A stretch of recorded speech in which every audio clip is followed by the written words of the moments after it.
Oriane? Oriane, vous allez nous parler de oser se choisir pour reprendre les rênes de sa vie. Très beau. Bonjour à toutes. Je suis ravie d'être là, merci de cet accueil. Effectivement, la thématique que je voulais aborder avec vous aujourd'hui, c'est oser se choisir pour reprendre les rênes de sa vie. Pour ma part, je suis coach et je suis également la créatrice du podcast Avez-vous choisi, qui est un podcast de développement personnel dans lequel j'adresse la thématique du choix, qui est une thématique qui, je pense, parle à chacun et chacune. Et puis, je propose également des interviews de personnes dont je trouve le parcours de vie personnelle et ou professionnelle extrêmement inspirant dans la relation au choix. Et donc, moi, j'ai à cœur de révéler justement les singularités et les choix justes pour soi, pour pouvoir être qui on est dans toutes les sphères de sa vie, de ne pas chercher à avancer avec des masques, et puis d'avancer en étant pleinement soi. Et donc, pour ça, je voulais commencer par je vais y revenir après, par une question qui est: avez-vous à cœur de réussir votre vie ? Ça, c'est une question que la plupart des personnes prennent avec souvent un sourire, parce que la réponse est souvent oui, bien évidemment. C'est oui, on a envie de réussir sa vie. Et cette question-là, souvent, elle vient avec une deuxième question qui est mais comment on fait pour réussir sa vie finalement ? Et donc moi, je trouve que c'est toujours très intéressant d'aller écouter et de commencer par la fin, d'aller écouter les personnes qui expriment des regrets en fin de vie. Et donc, il y a une infirmière australienne, une infirmière en soins palliatifs qui s'appelle Bronnie Ware, qui a écrit un livre qui s'appelle « Les 5 regrets des personnes en fin de vie », que je vous recommande chaudement. Et pour aujourd'hui, je vous propose, dans le temps imparti, de nous concentrer sur le premier. Et donc, ce premier, c'est le suivant. Donc, je regrette de ne pas avoir eu le courage de mener une vie en restant fidèle à moi-même, plutôt que la vie que les autres attendaient de moi. Voilà. Donc en fait, la clé, ce serait ça. La clé pour réussir sa vie, c'est donc d'être fidèle à soi-même et d'avoir ce courage d'être fidèle à soi-même. Mais ça nécessite de se connaître. Et dans les personnes qui viennent à moi pour les accompagnements, je constate qu'en fait, il y a une sorte de désarroi, en tout cas à minima de perplexité devant ce genre de phrases, devant ce genre de regret, en se disant « mais moi, je ne veux pas avoir ce regret-là ». Mais je ne sais pas comment être fidèle à moi-même parce que je ne sais pas qui je suis perdue, je ne sais plus par où aller, je ne sais plus quoi choisir, comment avancer. Donc véritablement, là, la question, c'est de se dire, mais ok, je veux bien être fidèle à moi-même, mais je me suis tellement bien adaptée aux envies, aux besoins et aux attentes des autres que je ne sais plus, en fait, où j'en suis, je ne sais plus qui je suis. Donc la question, c'est justement ça, c'est que voulez-vous vraiment ? Parce qu'en fait, on a généralement envie de changement. Si on est là, c'est qu'on a d'une manière ou d'une autre envie que quelque chose change. Et j'ai envie de dire bienvenue au club, puisque les études montrent que plus de 78% des Français ont envie de changer quelque chose dans leur vie. Si ce n'est tout, au moins quelque chose. Donc c'est une problématique assez fréquente et assez partagée. Et ce que je constate aussi en tant que coach, c'est qu'on sait souvent ce dont on ne veut pas, ce dont on ne veut plus du tout, on ne veut plus en entendre parler. Mais alors dès qu'il s'agit de formuler précisément, clairement, ce dont on a envie, ce dont on veut vraiment, là, il y a une sorte de vide sidéral, paralysant, qui peut envahir les personnes.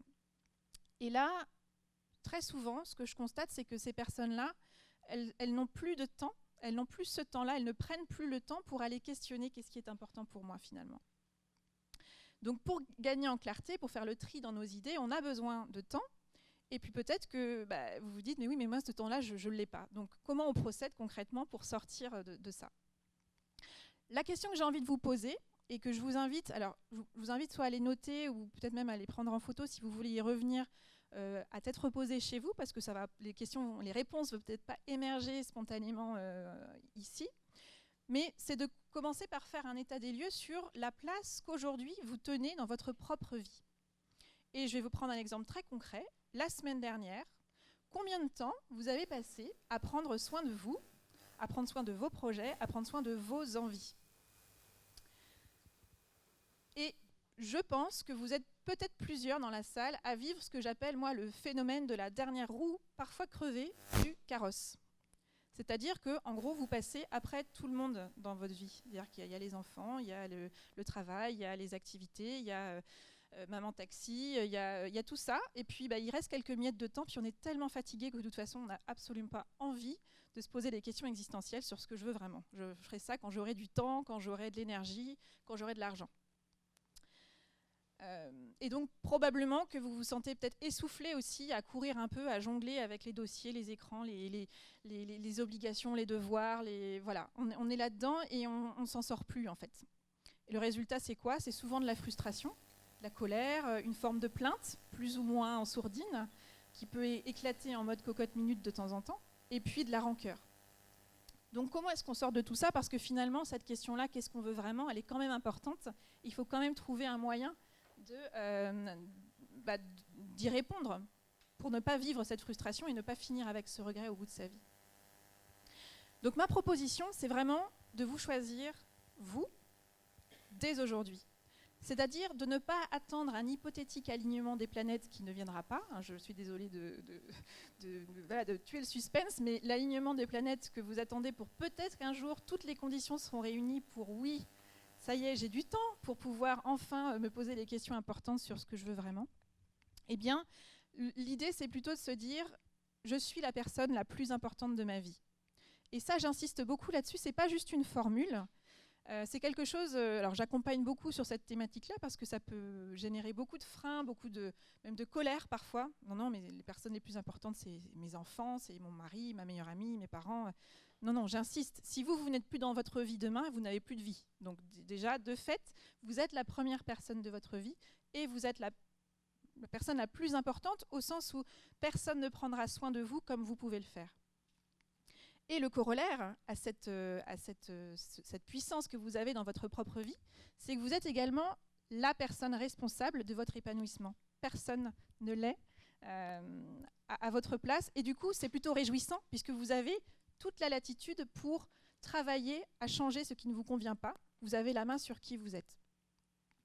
Donc ma proposition, c'est vraiment de choisir, de vous dire, bon, là, concrètement, je décide, je choisis que la liste des choses que je veux être est prioritaire sur ma liste interminable de choses à faire. Parce que les listes de choses à faire, là je pense qu'on est toutes à peu près dans le même bateau, c'est-à-dire que visiblement elles s'allongent beaucoup plus vite qu'elles ne se... Vous savez, qu'on peut cocher les cases. Et ça c'est normal, et le problème c'est qu'on reste en fait en surface de notre vie en gérant des listes de choses à faire. On ne prend pas le temps d'aller aux profondeurs avec ces listes de choses à être. Qui est la personne que je veux être? Quelle est l'identité de cette personne? Quelles sont les valeurs que je veux porter? Et concrètement, comment est-ce que je les mets en œuvre dans mes actions, dans mes comportements? Donc ma proposition, c'est surtout de vous dire, passez en pole position dans votre vie, et j'insiste sur le fait que ce n'est pas de l'égoïsme. Non seulement ce n'est pas de l'égoïsme, mais en plus c'est utile et c'est fertile. C'est fertile, je prends souvent cet exemple-là, en termes d'exemplarité, si vous avez des enfants, ou si vous en avez un jour, entre les mots que vous dites, où vous dites tu es quelqu'un d'important, prends-toi en considération, fais des choses importantes pour toi, et la posture que vous-même vous adoptez, si vous êtes en contradiction, le message est contradictoire aussi pour vos enfants. Donc si vous souhaitez que vos enfants soient des adultes de demain autonomes, indépendants, c'est intéressant aussi de se dire en quoi moi je montre ça aujourd'hui à ma famille. Donc c'est fertile puisque par capillarité, ça vient inonder un petit peu tout votre environnement et ça vient inspirer les personnes autour de vous. Donc concrètement, on fait comment? Parce qu'une fois qu'on a dit tout ça, oui, c'est bien joli, je prendrai du temps, bah oui, ok, je veux bien me choisir, mais enfin ça va être un peu compliqué entre demain et puis dans 25 ans. Donc ma proposition, c'est de prendre rendez-vous avec vous, mais dès maintenant.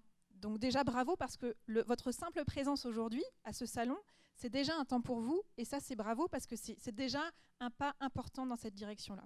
Ma proposition maintenant, c'est de veiller à ce que chaque jour, vous commenciez par un temps pour vous. Alors ça peut être de l'ordre de 1 minute, mais littéralement, c'est pas une blague, là, je fais souvent des petites jokes, mais là c'est pas ça. C'est littéralement, j'ai commencé ma journée par 1 minute d'une activité qui est rien que pour moi. Et ça peut être juste faire 1 minute de respiration profonde, lente et fine, où je me concentre sur le fait que j'expire et que j'inspire. Et là, vous êtes recentré sur vous, et ça va petit à petit peut-être vous donner envie d'aller vers d'autres pratiques où vous prenez du temps pour vous. Donc, littéralement, c'est être en mode créatif avant de passer en mode réactif. Je ne sais pas si vous avez remarqué, mais on passe nos journées un petit peu en mode ping-pong à essayer de parer un peu toutes les balles qui nous arrivent. Donc avant de passer à ce mode réactif qui est la vraie vie, commençons par prendre quelques temps pour nous. Ça peut être de la méditation, ça peut être de la lecture, ça peut être quel que soit ce qui vous nourrit votre flamme et fait qu'on ne va pas mettre une cloche sur cette flamme qui au bout d'un moment va manquer d'oxygène et va juste s'éteindre. Autre possibilité, c'est ce que j'appelle moi la journée du mois. Donc c'est au moins une fois par mois, une journée que vous dédiez à vous-même pour des projets qui vous tiennent à cœur.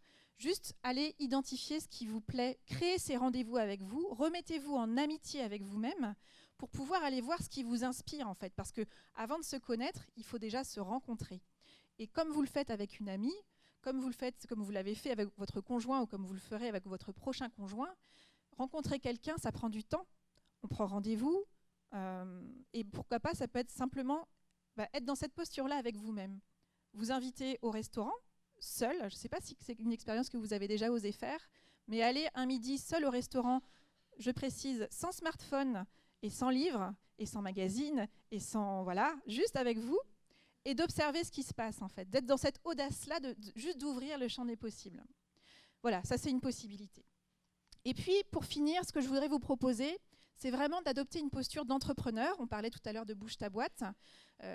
J'en profite pour dire qu'aujourd'hui, j'ai publié un épisode qui est justement une interview de Marie-Éloi, qui est la fondatrice de ce mouvement-là et qui a un parcours de vie absolument inspirant et incroyable. Donc, n'hésitez pas à le découvrir. Et donc, cette posture d'entrepreneur, avant même de vous dire est-ce qu'un jour je vais lancer mon activité, testez sur vous déjà. Soyez l'entrepreneur de votre propre vie et dès aujourd'hui. Donc, je vais vous inviter vraiment à prendre rendez-vous avec le boss, la lady boss, comme je l'appelle, que vous êtes. C'est-à-dire, vous savez, les rendez-vous avec les chefs, on les loupe pas. Si on a rendez-vous tel jour à telle heure avec on laisse pas passer. Non, finalement, j'ai une machine en retard ou j'ai un truc. Il faut que je dépose la voiture au garage et tout ça. Non, il y a rendez-vous avec le chef. On s'est organisé quoi qu'il arrive par la porte ou par la fenêtre. On est au rendez-vous. Donc là, c'est la même chose. Et je vais vous inviter à bloquer au moins 2 heures et de vous poser 4 questions. La première, c'est si je ne devais faire qu'une seule chose dans ma vie, ce serait quoi? Et ça, vous pouvez décliner en termes de projet, en termes de reconversion professionnelle. Si je ne voulais faire qu'une seule chose, ce serait quoi? Qu'est-ce que je veux vraiment? Ensuite, vous pouvez, une fois que ça s'est clarifié, ça peut prendre un petit peu de temps, donc autorisez-vous aussi à prendre ce temps-là, c'est qu'est-ce que ça va m'apporter concrètement? Quels sont les bénéfices que je vais en retirer? Tout ça, ça va être aussi des moteurs en termes de motivation pour vous rapprocher de cet objectif-là. Et puis, une fois qu'on a bien défini cette vision-là, surtout, ne vous arrêtez pas là. On ne s'arrête pas à son rêve, en fait. Ensuite, on vient frotter ce rêve à sa propre réalité. Et la réalité, eh bien oui, elle est faite d'obstacles existants ou potentiels. Donc là, la troisième phase, très très importante, c'est de faire la liste la plus exhaustive possible des obstacles que vous allez sûrement ou probablement rencontrer sur le chemin de votre projet. Et là, ça va vraiment de la pure logistique. J'ai des enfants en bas âge, j'ai plus de voiture, tout est possible. Ou j'ai pas de temps, ou j'ai pas assez d'argent, ou j'ai plus d'énergie. Tout ça, vous les listez. Et ensuite, vous définissez un plan d'action qui va vous permettre de dire, avec tous ces obstacles-là, si je les rencontre effectivement, qu'est-ce que je mets en place? D'accord? Et là, vous pouvez définir la toute première action que vous pouvez mettre en place dès aujourd'hui, dès demain, pour commencer concrètement à avancer et sortir en fait du rêve, mais vraiment de vous ancrer dans la réalité. Voilà, j'espère que ces quelques mots vous auront accompagné et vous accompagneront dans le cheminement de vos réflexions. Puis je suis prête à répondre à vos questions avec grand plaisir. Merci. Merci beaucoup, Ariane.